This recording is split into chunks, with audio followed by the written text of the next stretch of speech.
Assalamualaikum warahmatullahi wabarakatuh. Nama saya Ubaidillah Sana. Saya dari jurusan Pendidikan Bahasa Arab semester 2 kelas B, NIM 2108102043. Saya di sini akan menerangkan mengenai deskripsi ilmu linguistik. Secara bahasa, linguistik adalah kata yang berasal dari dua bahasa yang berbeda, campuran. Yang pertama yaitu linguis, yang berasal dari bahasa Latin yang bermakna tongyu atau lidah. Secara istilah, linguistik adalah ilmu yang mengkaji bahasa manusia dan juga studi ilmiah mengenai bahasa. Dan linguistik sendiri ini secara singkatnya adalah seperangkat ilmu pengetahuan yang diperoleh dengan jalan metode ilmiah. 3 prinsip untuk menjadi sebuah ilmu. Yang pertama adalah eksplisit. Eksplisit itu adalah gamblang, terang menerang, dan tidak berbelit-belit. Jadi linguistik ini adalah eksplisit yang kebahasaannya jelas dan tidak berbelit-belit. Dan yang kedua adalah sistematis. Linguistik ini adalah ilmu yang sistematis atau tersusun. Dan yang ketiga adalah objektif.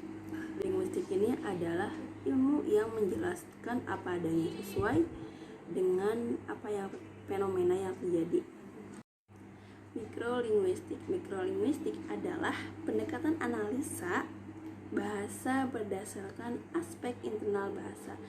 Aspek internal bahasa yang dimaksud ini adalah berkaitan dengan bunyi, struktur, dan makna.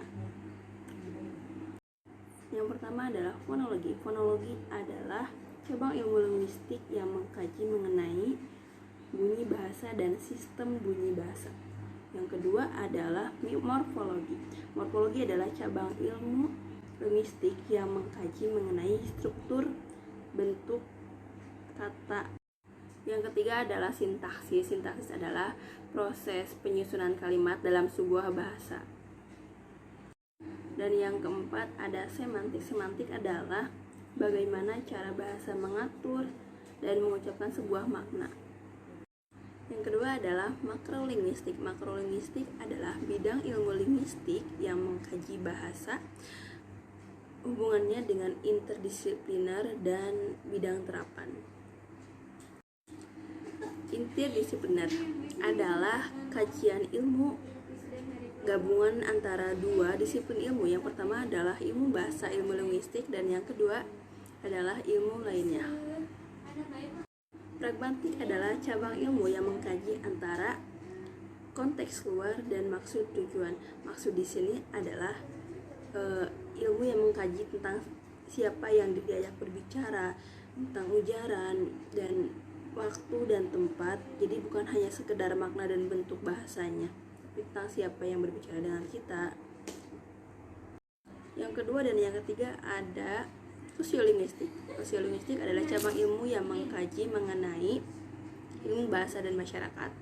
Lalu histori linguistik adalah studi tentang perilaku sebuah bahasa. Yang keempat dan yang kelima ada psikolinguistik, yaitu mempelajari perilaku sebuah bahasa. Dan yang kelima ada neurolinguistik, yaitu hubungan antara bahasa dan otak. Antropolinguistik adalah ilmu yang mengkaji antara ilmu bahasa dan budaya.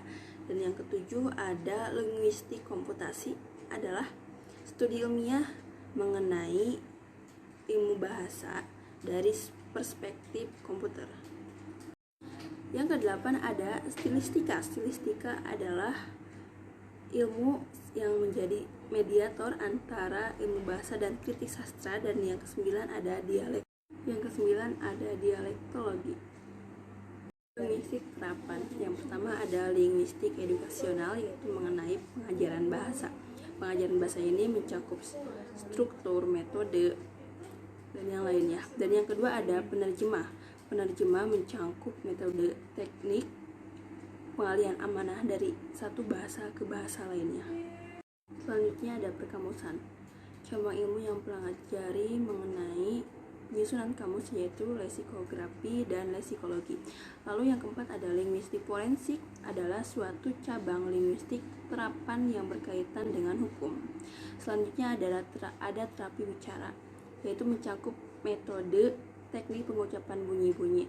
Contoh ketika pemulihan orang yang stroke, juga ada yang latah, gagap, itu dipelajari di terapi bicara. Ada linguistik medis. Linguistik medis adalah cabang ilmu yang membantu bidang patologi untuk penyembuhan cacat bahasa. Selanjutnya ada grafologi. Grafologi adalah cabang ilmu mengenai simbol yang digunakan dalam orang menyampaikan pesan bahasa secara tertulis.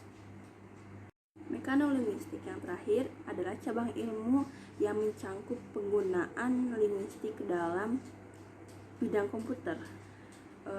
Di sini ada usaha untuk membuat mesin penerjemah,